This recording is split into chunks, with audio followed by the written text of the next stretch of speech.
შემეცნებით საგანმანათლებლო პროექტი რადიო კინო სადდება სტუდია კოცის ბაზაზე.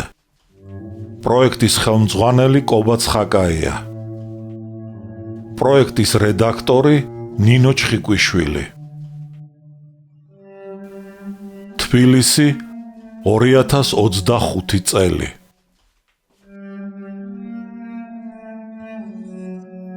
ალექსანდრე ქუთათელი, პირისპირ, რომანი 2 ტომად და 4 წიგნად.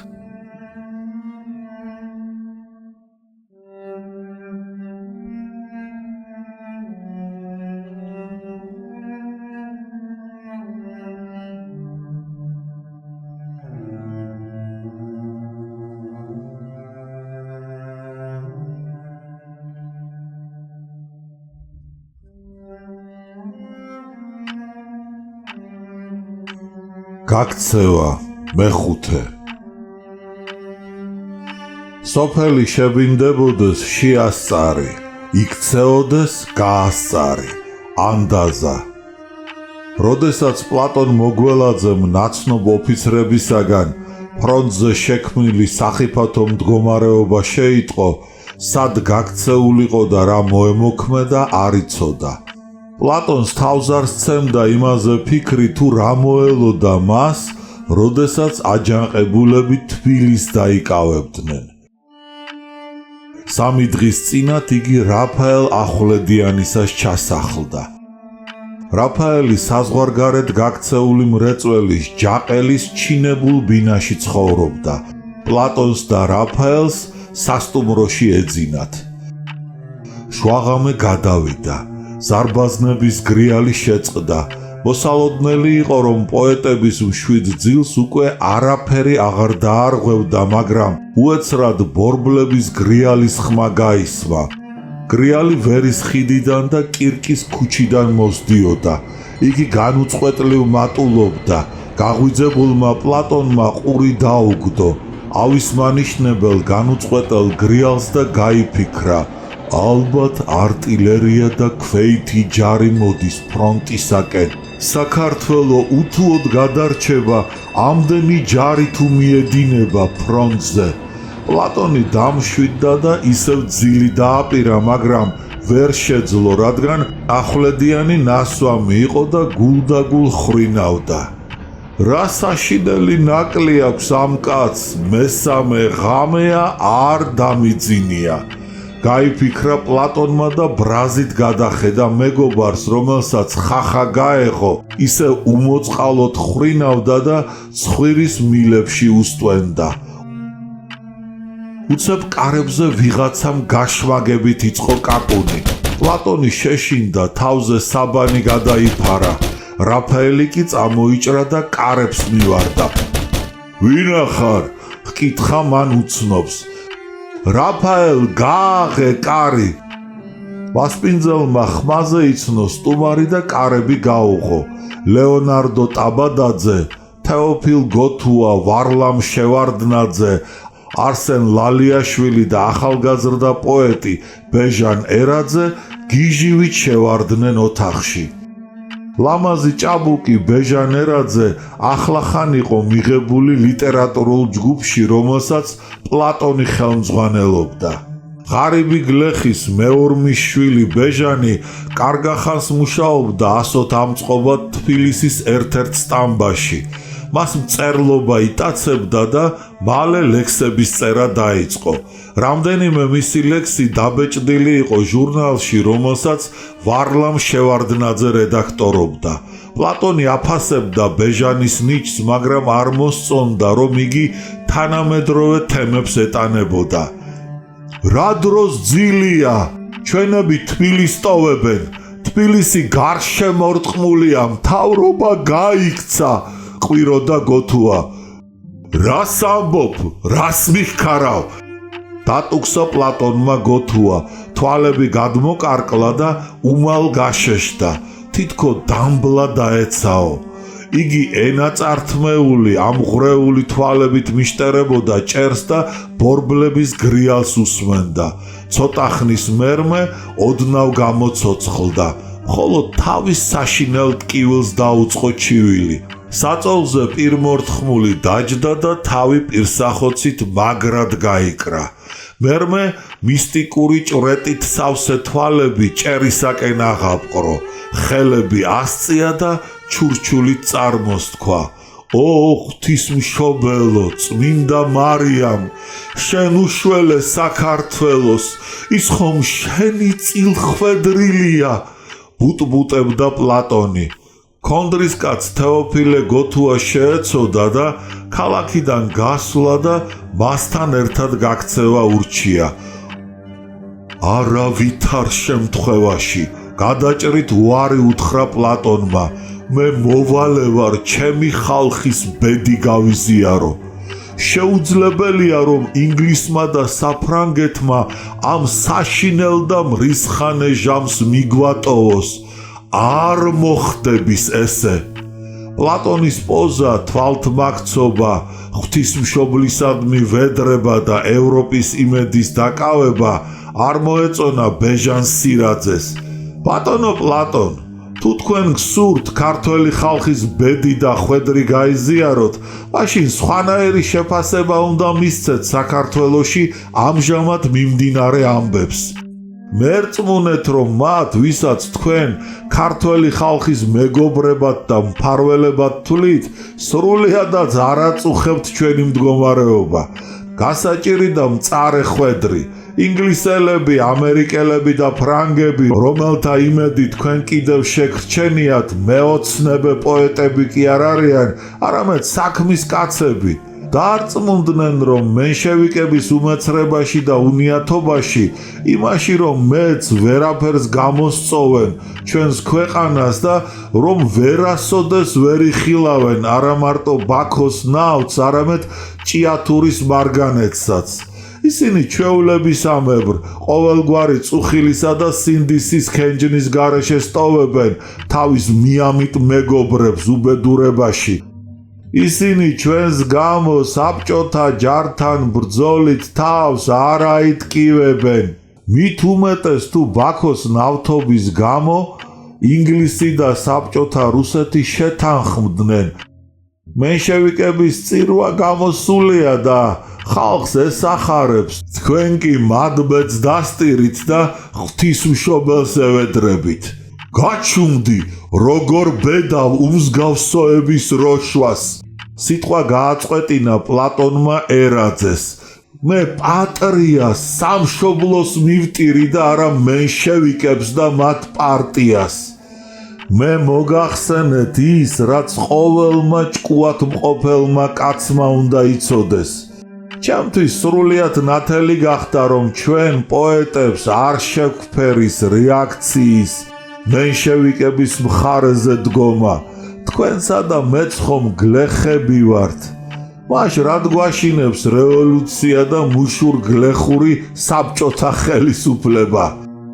სისულელეს როშავ, არა ბეჟან, ამას შენ არ ამბობ, არამედ პლებეური სისხლი მეტყველებს შენში. განაგრძობდა აღშფოთებას პლატონი. პლატონ, კაცის ასეთი შეურაცხყოფა დაუშვებელია. შეაჩერა იგი რაფაელმა, ბეჟანის სიმართლეს მოგახსენებს. მართლაც და რაჭირად გვინდა ჩვენ მრეწველები და მემამულეები. რისი მაქნისნი არიან მენშევიკები.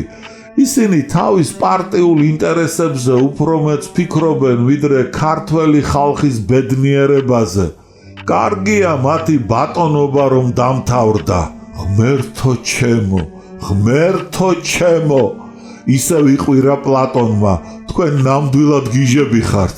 ნუ თუ ვერ ხედავთ რომ მენშევიკებთან, მემამულეებთან და მრეწველებთან ერთად მთელი საქართველოც იღუპება? არა, ყოვლის უარმყოფელი ეშმაკი მეტყველებს თქვენი ბაგით. ქვეყანა გაგიჟდა.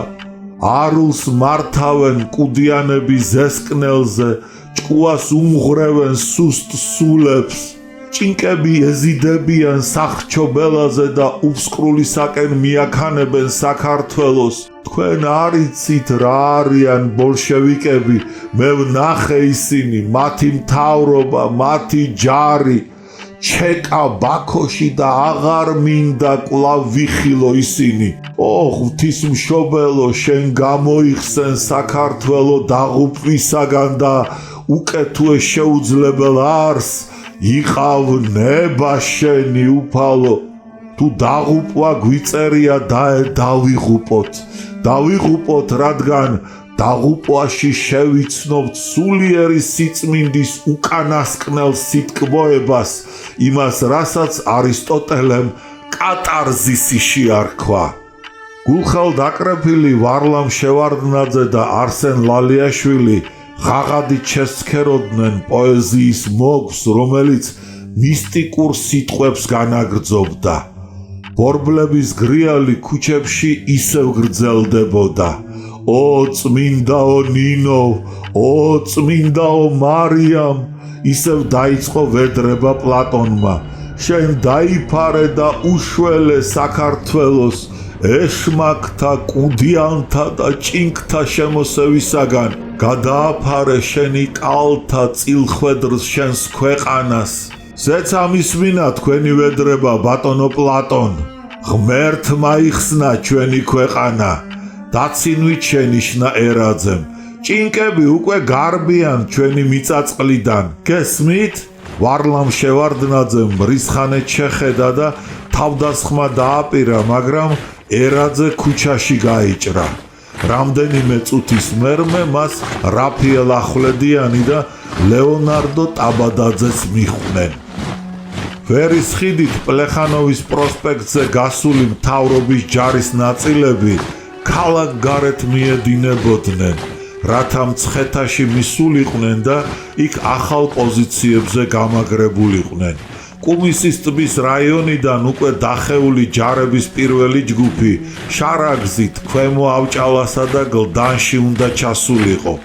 სოღალუღიდან მომავალი მეორე ჯგუფი მტკვრის მარცხენა ნაპირით ზემო ავჭალისაკენ მოძრაობდა.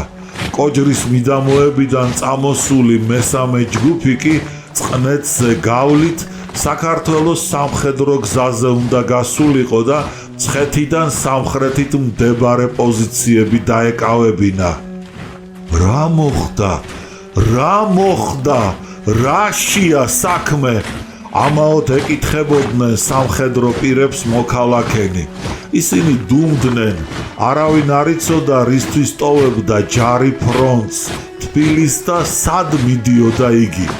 ეს მხოლოდ ჯორდანიამ, რამიშვილმა, სარდლობამ და ფრონტის გენერლებმა იცოდნენ.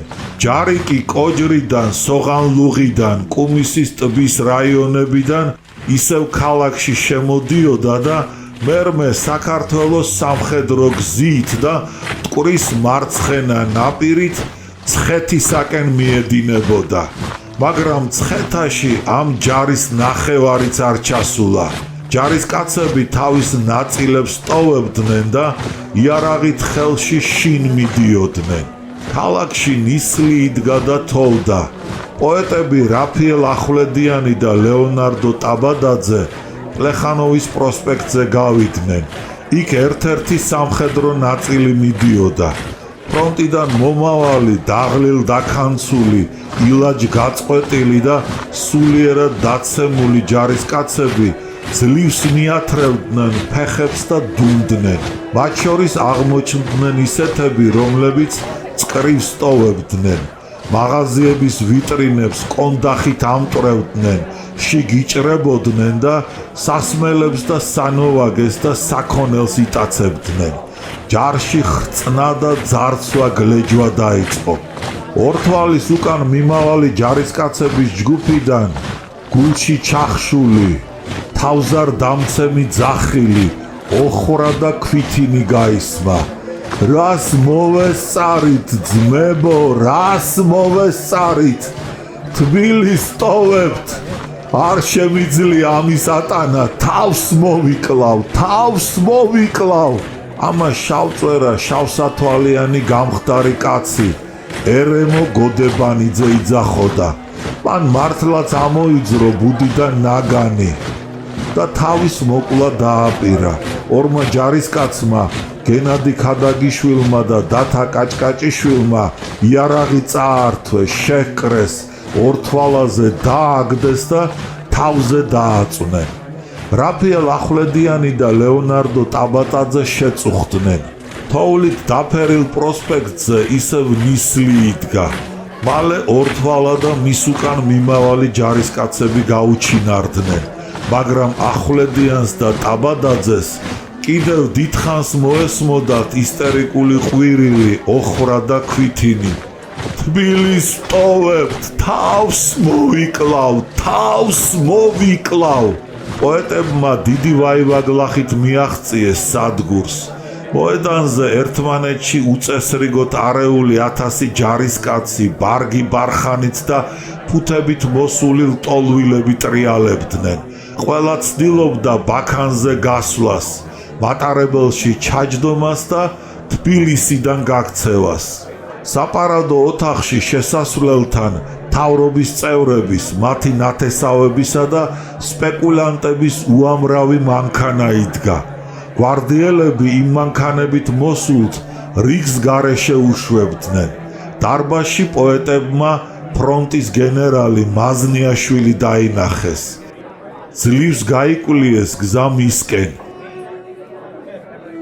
გითხარით ბატონო გენერალო, რა ამბავია, რა ხდება? მიმართა ახვლედიანმა. არ ვიცი მეგობრებო, არ ვიცი, არ მესმის. რისთვის შექმნეს პრეზიდენტმა და ჯარების სარდალმა ასეთი პანიკა? გაკვირვებით აიჩეჩა მხრები მაზნიაშვილმა. პირადად მე მდგომარეობა არ მიმაჩნდა იმრიგად უიმედოთ, რომ უკან დახევის ბრძანება გაცემულიყო.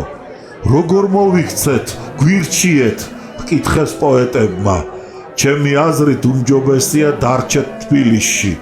მიუგო გენერალმა. რისი გეშინიათ? ისე როგორც მე, არც თქვენ ბრძანდებით პოლიტიკოსები. დარჩით ქალაქში და ხალხს უპატრონეთ. პოეტები ასეც მოიქცნენ. მთავრობის მიერ თბილისის დატოვებისთანავე ქალაქში წესრიგის დასაცავად მფრინავი რაზმები შესდგა. ერაძე, ახვლედიანი და ტაბადაძე ერთ-ერთ იმ მფრინავ რაზმთაგანში ჩაეწერდნენ. მერმე ისინი იმ დელეგაციაში ჩარიცხეს, რომელიც ფრონტზე გაემგზავრა და საქართველოს რევოლუციურ კომიტეტს მენშევიკური მთავრობის მიერ მიტოვებული დედაქალაქის დაკავებას თხოვა. ჯართან ერთად ფრონტიდან თბილისში გვიან ღამით მისული დათა მიქელაძე გიჟივით შევარდა თავის ბინაში და იქ კორნელი და მარო რომ არ დაუხვდა, თავზარი დაეცა. საჩქარო ჩაყარა ჩემოდანში ტანსაცმელი, ფეხსაცმელი, ფასეული ნივთები, ბაზარის ღილები შეიკრა, შაშხანა გადაიკიდა, ბინის კარები დაკეტა, გასაღები გალობის მასწავლებლის ცოლს ანეტას ჩააბარა და ბინისათვის თვალყურის დევნებას თხოვა. მერმე დიდი მთავრის ქუჩაზე გიჟივით გავარდა, რომ თავის ნაწილს დაწევოდა. მოხუცმა მეეზოვებ ჩემოდანი ჩამოართვა და სადგურისაკენ გაჰყვა. გზაზე პლატონ მოგველაძე და თეოფილე გოთუა შეეყარნენ. ისინიც სადგურისაკენ გარბოდნენ. მოგველაძე კვლავ დამბლადაცემულსა ჰგავდა. გაშეშებული მანეკენივით მიაბიჯებდა პლეხანოვის პროსპექტზე, რომელზედაც ფრონტიდან მცხეთისაკენ უკან დახეული ქვეითი ჯარი და ცხენოსნები, არტილერია და აღალი კვლავ განაგრძობდა სვლას. როდესაც დათა, პლატონი, თეოფილე და გაბრიელი ჯარით და ლტოლვილებით სავსე სადგურში მივიდნენ, უკვე რიჟრაჟმა მოატანა. ხალხით და ჯარებით გაჭედილი უკანასკნელი მატარებელი მცხეთისაკენ გასულიყო და თბილისში საბჭოთა ჯარების შემოჭრის შიშით შეპყრობილი რკინიგზის სადგურის უფროსი და მისი თანამშრომელნი მოხსნილიყვნენ. ახალი მატარებლის მცხეთისაკენ გამგზავრების იმედი არავის აღარ ჰქონდა. ამიტომ დათა პლატონი და ალპინისტივით რუკზაკ შემოკიდებული თეოფილ გოთუა სხვა ლტოლვილებთან ერთად რკინიგზის ლიანდაგს დაადგნენ და მცხეთისაკენ ქვეითად გასწიეს. ჯარისკაცების მაზარაში გახვეული, შაშხან გადაკიდებული, უძილო, გამხდარი და სუსტი დირექტორი მიქელაძე, რომელსაც ფრონტზე თავისი მოწაფეები შემოჰფანტოდნენ, საცოდავად მიათრევდა დიდ ჩემოდანს. გოთუა შეეცოდა, ჯიბისდან ამოიღო, გზისპირას ხეს ტოტი შეაჭრა, გათალა, ჩემოდნის სახელურში გაუყარა და ტვირთის ზიდვაში დათას მიეშველა. ის კონდრისკაცი ყველაზე ღონიერი, მხნე და ამტანი აღმოჩნდა. იგი თბილისის დატოვების გამო მაინც და მაინც დიდ ტრაგედიას არ განიცდიდა, მხოლოდ სახეზე ნიღაბს იფარებდა, ღმერთო ჩემო, თბილისი დავტოვეთო. განზრახი ძახდა, რათა პლატონისა და დათას გული მოეგო. მას ადამიანთა ცხოვრება, მათი ბრძოლა და ჭიდილი დედამიწაზე გათამაშებულ კომედიად მიაჩნდა. მელასავით მიცუნცულებდა და ცინიკურად იღიმებოდა. იგი შინაგანად დაცლილი, ურწმუნო კაცი იყო, თითქო დედის საშოშივე დაეწყევლათო. როდესაც ხიზნები დიდუბეს გაშორდნენ და ავჭალის ველზე გავიდნენ, აჯანყებულთა საშველად მოსული მე-11 წითელი არმიის ნაწილების თვითმფრინავები დაინახეს. თვითმფრინავები დაბლა დაეშვნენ, გზატკეცილზე და მთის ბილიკებზე წეროსავით გამწკრივდნენ. ნელი ნაბიჯით მცხეთისაკენ მიმავალ მთავრობის ჯარს და არტილერიას ზვერავდნენ. ფრინავებს მათი დაბომბვა ყოველწუთ შეეძლოთ, მაგრამ ბრძანების გამო თავს იკავებდნენ. ხიზნებმა თოვლით დაფენილ ჭალაში აქა-იქ მიტოვებული სამხედრო ფურგონები და გზაში დავარდნილი ცხენების ლეშები დაინახეს. ცხენებს მუცელი რუმბივით გაჰბერვოდათ. კბილები დაეკრიჭათ, მათ თავზე ყვავყორნები დაჰყრამტალებდნენ. გათენდა. ზემო ავჭალისა და მცხეთის ვიწროებში თასა და მტკვრის შუა გზატკეცილი ერთმანეთში არეული ჯარისკაცებით და ხიზნებით გაიჭედა, რასაც ხელს უწყობდა ის გარემოება, რომ საბჭოთა ჯარების მომლოდინე შოფრებმა საბარგო მანქანების მოტორები მოშალეს და ავტოკოლონა დააყენეს. აქ გაიჭედნენ ჩვენი ხიზნებიც. ერთმა შავგრემანმა შოფერმა მის მანქანასთან მდგარი დრაფის პალტოში გამოწყობილი კოტელოკიანი პლატონი იცნო. კაბინიდან თავი გამოჰყო და გასძახა. გამარჯობა ამხანაგო, თქვენც მოусვით თბილისიდან. პლატონმა მაშინვე იცნო შოფერი იმ გარაჟისა, რომლის დაკავებას აპირებდა იგი 18 წელს. მეორე საარტილერიო ბრიგადის ჯარისკაცების დახმარებით. შოფრები აშკარად აგინებდნენ მთავრობას. მათ მოშალეს და გარდიგარდმო დააყენეს მანქანები იქ, სადაც რკინიგზის ხაზს გზატკეცილი სჭრიდა. პლატონი გზაში გაჭედილ არტილერიას წააწყდა. მან წვერმოშვებული და დაქანცული კაპიტანი ალექსიძე დაინახა. კაპიტანი ცხენის მობრუნებას ვერ ახერხებდა და ამაოდ ცდილობდა ვიწრო გზაში გაჭედილი ბატარეის გაყვანას სამშვიდობოზე. პლატონმა ხალხში გაჩრილ პოეტს იორამ მინაშვილსაც მოჰკრა თვალი. მცხეთაში მართლაც წარმოუდგენელი უწესრიგობა და ორომტრიალი იდგა. ჯარისკაცები ერთმანეთში არეულიყვნენ.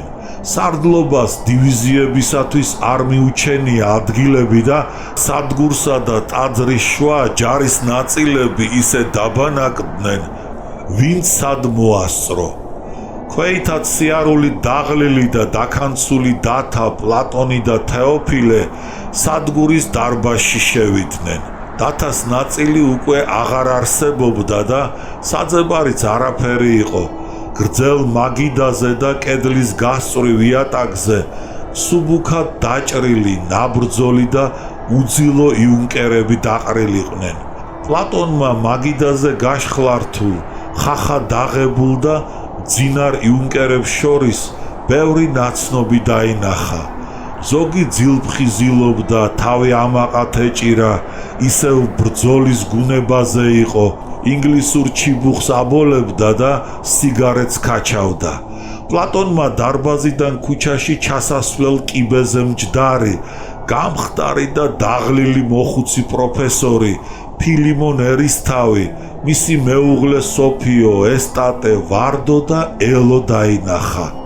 იქვე იდგა მოწყალების დისტანისამოსში გამოწყობილი ნინო.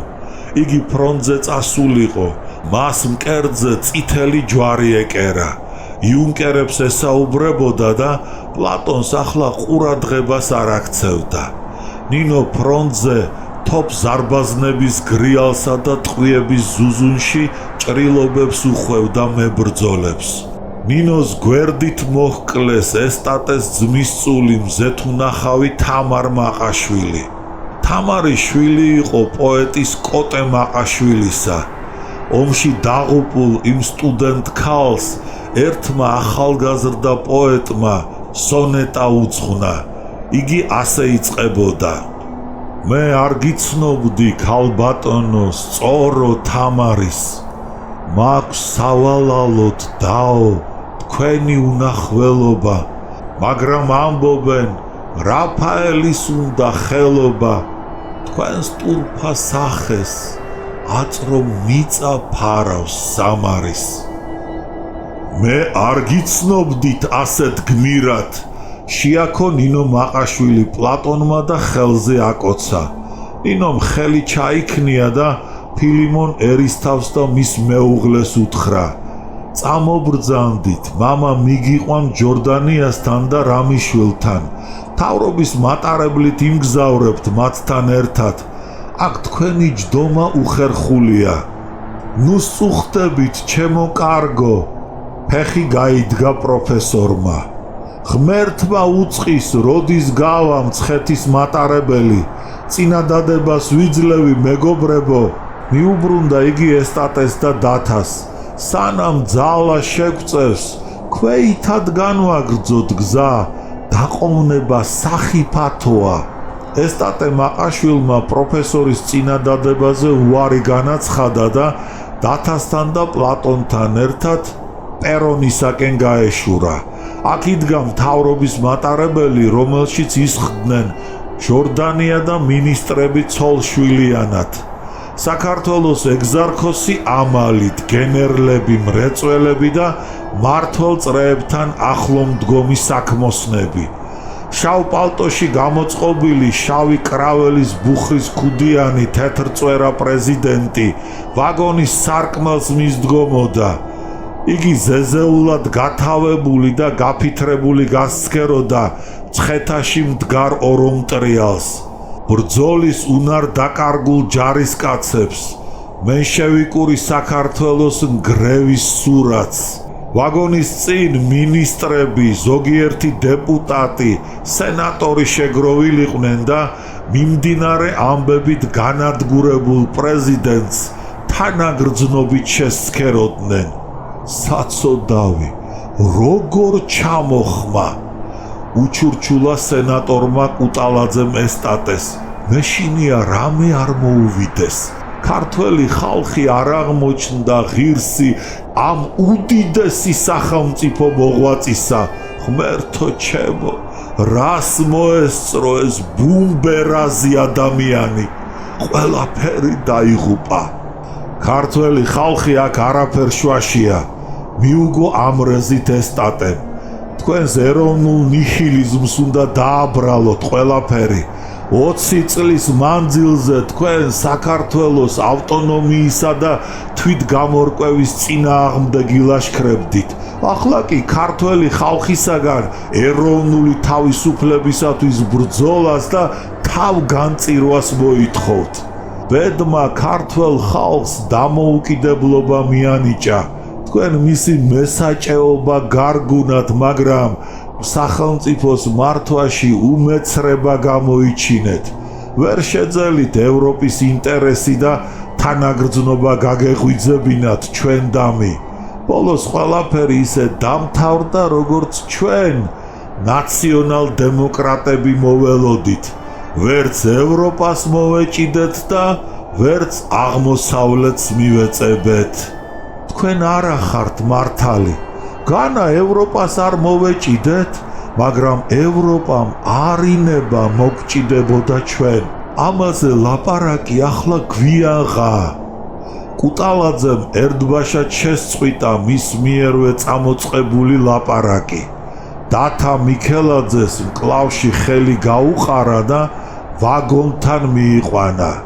ბატონო ნოე, შესძახა მან პრეზიდენტს. აი ეს კაცი გახლავთ, დათა მიქელაძე, გიმნაზიის დირექტორი, რომელიც ქართველი ხალხისათვის მძიმე და მრისხანე დღეებში თავისი შეგირდებით ომში წავიდა. ჟორდანიამ უღიმღამოდ დაუქნია თავი დათას და უთხრა: დიახ, ჩვენ გვაცნობეს. რესპუბლიკა ჯერო უნდა დააფასებს თქვენს პატრიოტულ ნაბიჯს. ჩვენ გვინდა განათლების საქმე, თქვენ ჩაგაბაროთ. მიქელაძე სწორედ ამას ელოდა. კარიერის მხრივ ახლა თითქო ყველაფერი ჩინებულად მოეწყო. მისთვის აშკარა იყო, რომ იგი ფრონტს აღარ დაუბრუნდებოდა.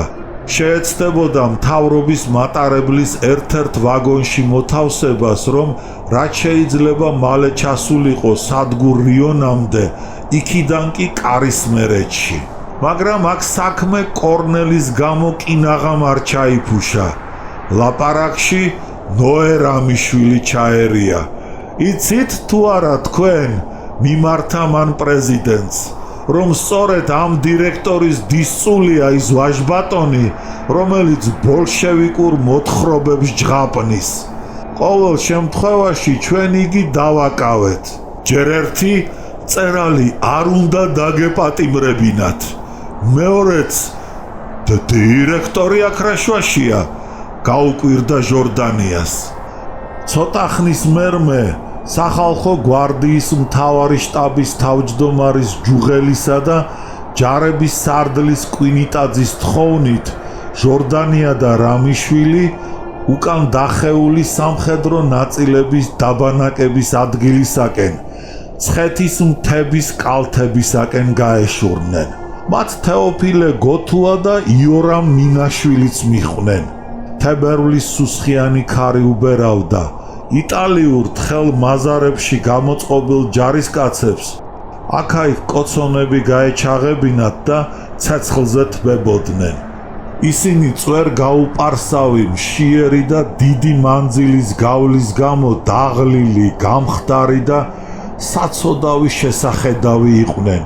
ჟორდანიამ და რამიშვილმა ჯარისკაცების გამხნევებას სცადეს.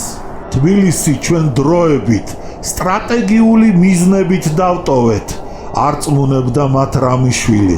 მალე ისევ თბილისში დავბრუნდებით. ცოტა მოითმინეთ, ევროპიდან დამხმარე ძალები ამ დღეებში ჩამოვა და ჩვენი საქმე უმალ გამოსწორდება. ერთმა გრძელულვაშიანმა ჯარისკაცმა, რომელსაც ჩექმა გაეხადა და დაშავებულ ფეხს იხვევდა, ჩაილაპარაკა. როდის მოვა დახმარება? მაგ დახმარების უკვე არავის არაფერი არ სჯერა. განა პირველად ვისმენთ. უნდა გჯეროდეთ, ინგლისმა და საფრანგეთმა იურიდიულად გცნო, უთხრა მას ჯუღელმა. შეგაიკაცო, მარტო ცნობა რა თავში ვიხალო, მე რომ მტკვარში ვიხჩებოდე და შენ კი ნაპირიდან გადმომძახო, გიცანი, რას მარგებს, თუ მიცანი ვიღრუპები, ვიხჩობი, კაცი დამეხმარე, მიშველე.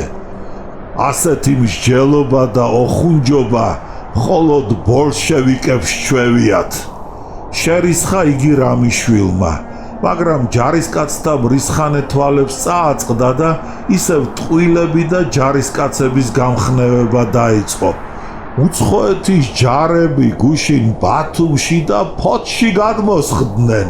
აბა იორამ მინაშვილმა, რომელიც ლევან ქორიძეს სახალხო გვარდიის შტაბში საგანმანათლებლო მუშაობისათვის მieყვანა და ახლა მაზარა ეცვა, თეოფილ გოთუა გაიხმო. სვეტიცხოვლისაკენ მიმავალ გზაზე გაიყვანა და ჩუმად უთხრა, აბა ერთი უყურე, როგორ ატყუებენ ჯარისკაცებს ევროპის დახმარებით. რომ არ ტყუდებიან, ხომ ხედავ, მიუგო გოთუამ.